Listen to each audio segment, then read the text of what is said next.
오늘 우리에게 주시는 하나님의 말씀은 신명기 5장 16절 말씀입니다.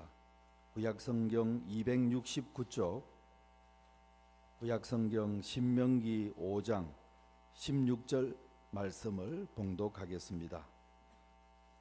너는 내 하나님 여호와께서 명령한 대로 내 부모를 공경하라. 그리하면 내 하나님 여호와가 내게 준 땅에서 내 생명이 길고 복을 누리리라. 아멘.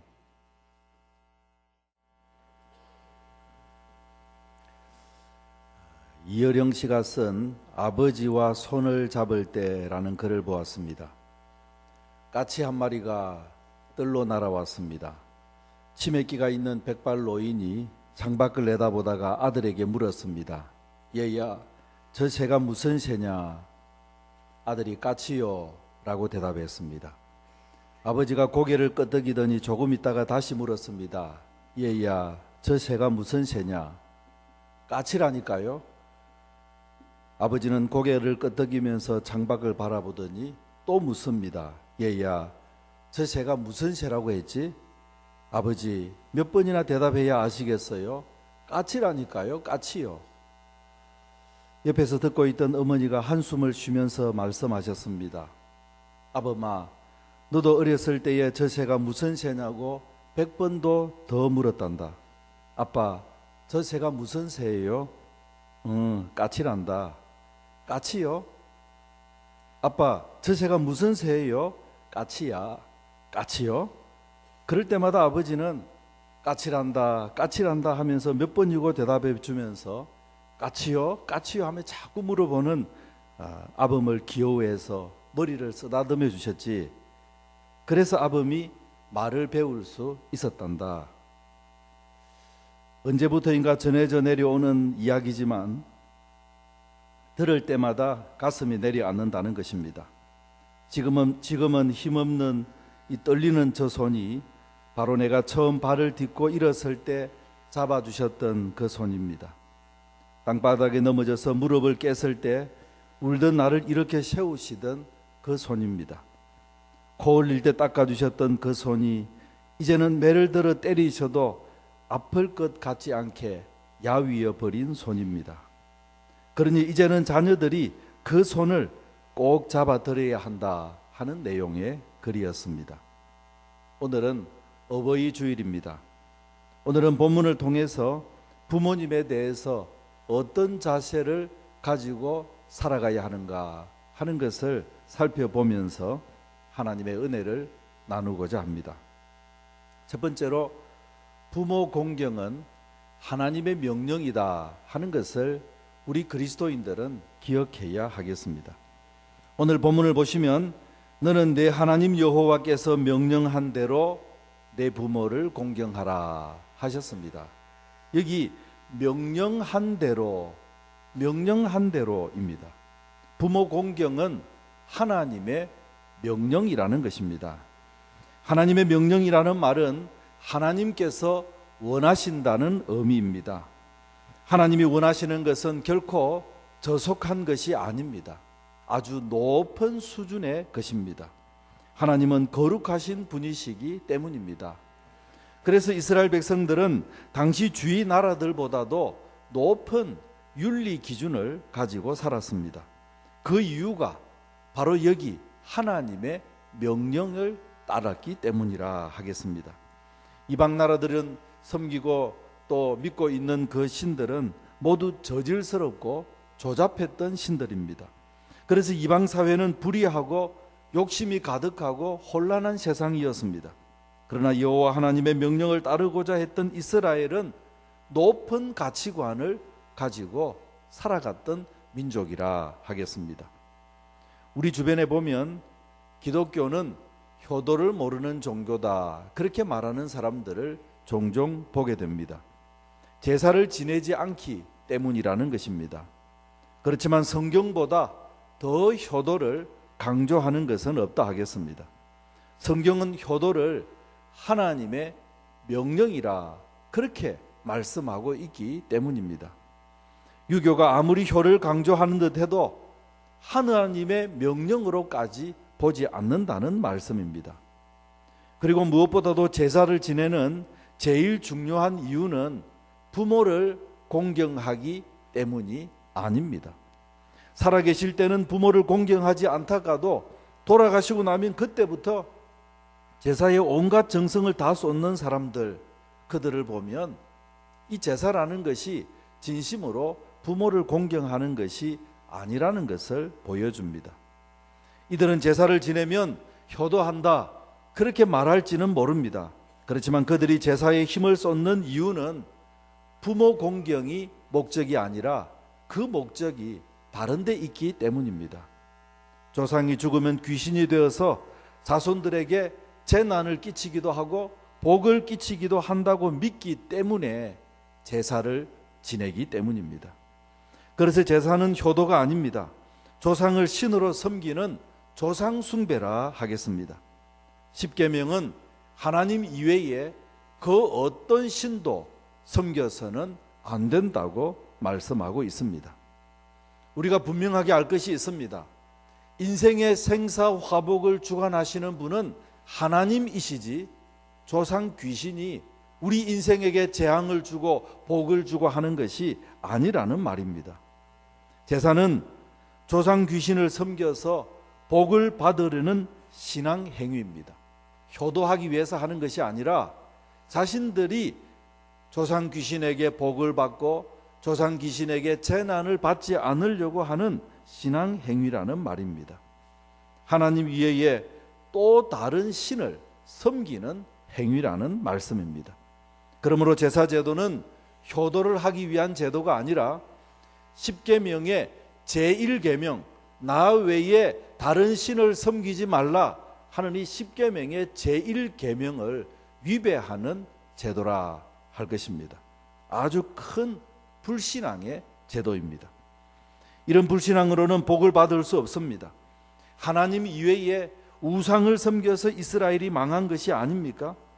제사 제도라는 귀신 숭배 사상 때문에 기독교가 들어오기 전까지 우리 민족은 반만년의 역사를 가졌습니다마는 지질이 궁상의 삶을 살았던 세월이었던 것을 우리는 분명하게 기억해야 할 것입니다. 성경을 잘 보십시오. 사람이 죽어서 귀신이 되는 것이 아닙니다. 그렇게 가르치는 것은 성경적이 아닙니다. 잘못 가르치는 것입니다. 사람이 죽으면 그 영은 즉시로 저 세상으로 하나님 나라로 가버리기 때문이라 하는 말씀입니다. 구천을 떠도는 이 조상의 귀신은 없다는 말씀입니다. 인생을 괴롭히는 것은 이 조상의 귀신을 빙자해서 마귀가 인생을 괴롭히는 것입니다.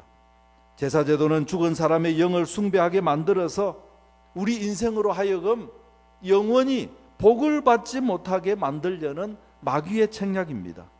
우리를 귀신의 손에 붙잡아 두려는 악한 계략입니다. 그러므로 우리는 분명히 알아야 됩니다. 귀신을 숭배하는 사람은 귀신을 섬기는데 어떻게 그가 복을 받고 어떻게 그가 멋진 인생을 살겠습니까? 살아봐야 귀신의 종일 뿐이 아닙니까? 귀신은 결코 인생을 행복하게 만들지 못합니다. 귀신이 있는 곳에는 재앙이 있고 망할 뿐이기 때문입니다. 제사제도가 말하는 부모님의 그 상만 보아도 엉터리 부모라 하는 것을 알 수 있습니다. 제사밥을 먹여주지 아니했다고 그 자손들에게 해코지하고 재앙을 주는 그런 존재가 어떻게 부모님의 영이라고 말할 수 있다는 것입니까? 정말 부모님의 영이라면 제사밥을 먹여주지 않아도 자손들을 지켜주고 재앙을 쫓아내주고 복을 그저 땡겨서 자신의 자손들에게 주려고 하는 것이 부모님의 마음이 아닙니까? 그러므로 우리는 속지 말아야 할 것입니다. 사랑하는 성도 여러분, 제사 제도는 결코 부모를 공경하는 제도가 아니라는 것을 알아야 할 것입니다. 제사 제도는 효도를 위장한 귀신 숭배일 뿐입니다. 그 귀신도 부모님의 영을 지금 모셔드리고 부모님의 영 앞에서 제사하는 것이 아니라는 말입니다.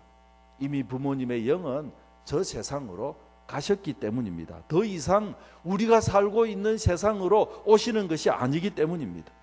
악한 마귀가 마치 부모의 영인 양 행동하면서 이 자손들에게 영원히 복을 받지 못하도록 악한 마귀 자신의 영향력 아래 끌어 넣으려고 하는 것이 바로 이 귀신 숭배 제사 제도라 하는 말씀입니다.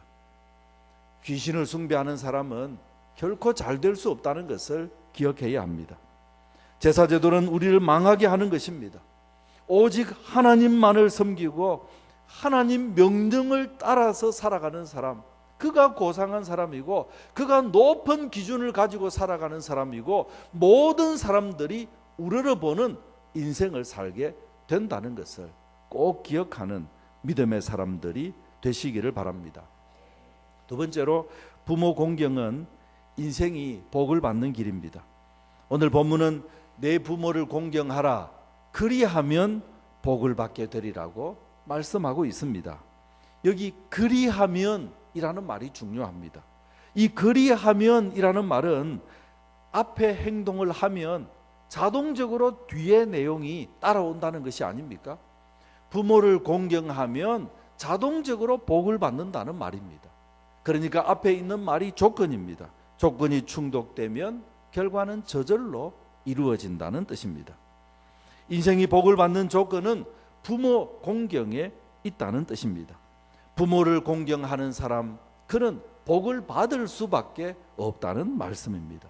이것이 하나님의 약속입니다. 오늘 본문에는 무슨 복을 받는다고 말하고 있습니까? 내 생명이 길고 복을 누리리라 그렇게 말씀하고 있습니다. 여기 내 생명이 길다 이 말을 원어를 그대로 옮겨 놓으면 너의 날들이 길다 그런 뜻입니다. 그러니까 장수하겠다는 말씀입니다. 건강관리를 열심히 잘해서 장수하는 것이 아닙니다. 하나님께서 복을 주셔야 장수하는 것임을 믿으시기를 바랍니다. 복은 히브리어로 야탑이라는 단어입니다. 훌륭하다, 좋다, 만족하다 그런 뜻을 가지고 있는 말입니다. 그래서 오늘 본문에 복을 누리리라 하는 이 말은 잘 되리라, 형통하리라, 형편이 좋아지리라 그런 뜻을 가지고 있는 말입니다. 이스라엘 백성들은 형통하지 못했습니다. 이웃 나라의 포로가 되어서 온 세계에서 천덕꾸러기 같은 삶을 살았습니다. 그 이유가 무엇입니까? 그들은 이 말씀에서 하나님의 명령을 어겼기 때문이다. 그것을 깨닫게 되었다는 말씀입니다. 이스라엘 백성들은 하나님의 백성이라는 자부심이 강했습니다. 그런데 하나님의 백성들인 그 자신들의 나라가 망했습니다. 그것도 잡신을 섬기는 이방 나라에 정복당했습니다. 상상할 수도 없는 충격이었습니다. 어떻게 하나님의 백성들이 망할 수가 있다는 말인가? 이런 의문에 대한 해답이 바로 오늘 본문의 말씀입니다. 포로되어서 바벨론으로 끌려갔던 이스라엘 백성들은 이 신명기를 읽으면서 충격을 받으면서 그 이유를 깨닫게 된 것입니다. 하나님의 명령을 지키지 않았기 때문에 나라가 망했구나. 부모를 공경하지 않았기 때문에 우리 인생이 이 모양 이 꼴이 되었구나 하는 것을 깨달았다는 말씀입니다. 하나님을 섬기지 아니하고 우상에게 마음을 빼앗기자 불의가 세상을 뒤덮게 되었습니다. 부모를 공경하지 않자 사회 질서가 혼란해지고 문란해지게 되었습니다. 그 결과로 그들은 복을 누리지 못하고 그 결과로 그들은 형통하지 못하고 포로로 끌려가게 된 것입니다. 사랑하는 성도 여러분, 우리도 마찬가지입니다. 하나님을 섬기고 하나님의 명령을 지킬 때 복을 받는 인생이 된다는 것을 기억하시기를 바랍니다. 우리 가정이 형통하고 우리의 자녀들이 형통하고 우리 민족이 번영하는 길은 다른 데 있는 것이 아닙니다. 위로는 하나님을 섬기고 아래로는 부모님을 공경할 때 그때 주어지는 복이라는 것을 믿으시기를 바랍니다. 그러면 어떻게 우리가 부모를 공경해야 복의 사람이 되는 것입니까? 여기 오늘 본문에 공경하라 하는 이 말의 히브리어는 카베드라는 단어입니다. 그 뜻은 무겁다 그런 뜻입니다. 그래서 이 단어는 명예로운, 존경스러운, 영광스러운 그런 뜻으로 사용되었습니다. 존경받고 영광을 얻는 사람은 중히 여김을 받는 사람이 아닙니까? 이 중히 여긴다, 이 중자가 무거울 중자입니다. 한자로도 무겁다는 뜻이에요. 그러니까 무거운 사람이다, 중히 여기는 사람이다, 그러면 그 사람은 존경받는 사람이다, 명예로운 사람이다, 영광스러운 사람이다, 이런 뜻이 되는 것입니다. 부모를 공경하는 것도 부모를 중히 여겨야 한다, 이렇게 오늘 본문이 말씀하고 있습니다. 그러면 부모를 중히 여긴다는 것은, 무겁게 여긴다는 것은 무엇을 뜻하는 말입니까? 그것은 먼저 부모님을 존경할 줄 알아야 합니다. 자녀들을 키우시는 부모님들은 존경받을 자격이 있는 사람들입니다. 자녀를 향한 봉사와 희생과 사랑은 참으로 눈물겹기 때문입니다. 따라서 다른 사람은 몰라준다 하더라도 자녀들만큼은 마땅히 자신의 부모에게 최고의 존경을 바쳐야 하는 것입니다. 며칠 전에 안타까운 뉴스를 모두 들었을 것입니다. 경남 거제시에서 장애를 가진 딸을 등교시키던 한 어머니가 달려오던 덤퍼트럭에서 딸을 밀쳐내고 자기가 대신 죽었다는 뉴스입니다. 위험을 감지하고 순간적으로 판단하고 행동하는 그 짧은 순간에 이 어머니는 자신을 생각한 것이 아니라 딸을 생각했다는 뜻입니다. 자신을 생각했으면 자기부터 먼저 피했을 것 아닙니까? 딸을 생각했기 때문에 자신은 아랑곳하지 않고 딸을 밀쳐내고 자신이 대신 차에 받쳐서 죽은 것이죠. 이것이 부모입니다. 이 어머니뿐만 아니라 우리의 모든 부모들이 늘 무슨 일이든지 간에 그 순간적인 짧은 순간에도 자신보다도 자녀를 먼저 생각하는 존재가 부모라는 존재라는 말입니다. 그렇기 때문에 자녀들은 지금까지 그 인생이 유지될 수가 있었다 하는 것을 기억해야 하겠습니다. 그러므로 어떤 경우에도 자녀는 부모를 마땅히 존경해야 하는 것입니다. 부모에게 약점이 있고 부모에게 허물이 있다고 하더라도, 다른 사람은 부모를 비난한다 하더라도 그 자녀는 어떤 허물에도 부모를 향한 존경심을 꺾어서는 안 된다는 말씀입니다. 그래서 하나님께서는 무조건적으로 부모를 공경하라, 뭐 다른 설명도 없습니다. 부모를 공경하라, 그렇게 명령하고 계시는 것입니다. 사랑하는 성도 여러분, 혹시 이 자리에서 예배하면서 부모를 부끄러워하는 사람이 있습니까? 이 시간 그 마음을 다 내려놓으시기를 바랍니다. 다른 사람은 어떻게 말할지 모르지만 바로 나를 기르신 나의 부모님은 존경받으실 수밖에 없는 분이기 때문입니다. 나에게만큼은 존경받으실 수밖에 없는 삶을 살아오셨기 때문인 것입니다.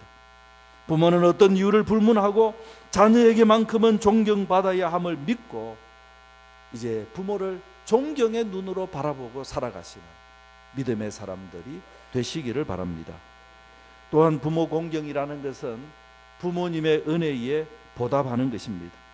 디모데전서 5장 4절의 말씀을 보면, 만일 어떤 과부에게 자녀나 손자들이 있거든 그들로 먼저 자기 집에서 효를 행하여 부모에게 보답하기를 배우게 하라.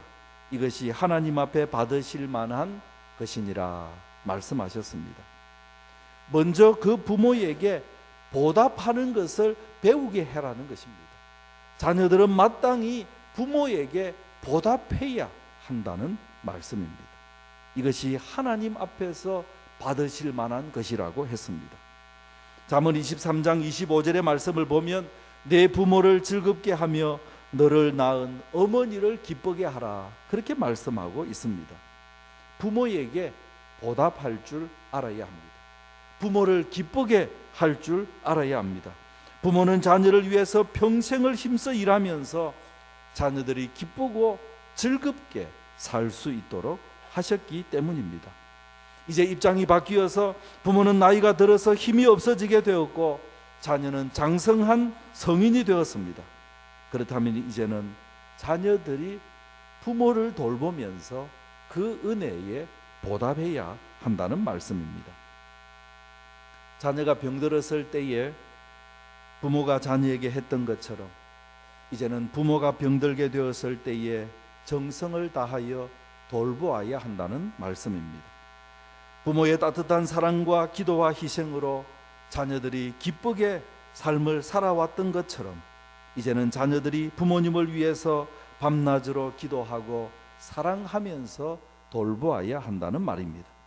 부모가 자녀들을 즐겁게 해주려고 선물을 하고 이곳저곳 데리고 다니면서 구경을 시켜주었던 것처럼 이제는 무료한 시간을 보내는 부모님을 즐겁게 해드리기 위해서 자녀들이 선물도 사드리고 여행도 모시고 다녀야 한다는 말씀입니다. 이것이 부모님의 은혜에 보답하는 것입니다. 사랑하는 성도 여러분, 오늘은 어버이 주일입니다.